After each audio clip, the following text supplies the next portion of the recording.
అద్దం ముందు నిలబడి అబద్ధం చెప్పలేనే, నా అద్దం అంటే నువ్వే మరి ఈ నిజం దాచలేనే. ఆ అద్దం ముందు నిలబడి అబద్ధం చెప్పలేనే, నా అద్దం అంటే నువ్వే మరి ఈ నిజం దాచలేనే.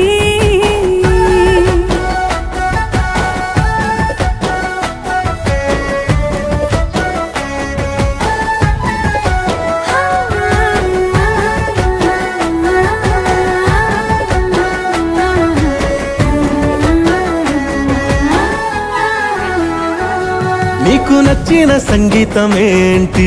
చెప్పుల సవ్వడి. నువ్వు మెచ్చిన నగలు ఏంటి? వంపున ముద్దు తడి. నీకిష్టమైన చోటు ఏంటి? అది చల్లని నీ ఒడి. నువ్వు కోరుకున్న దుస్తులేంటి? నీ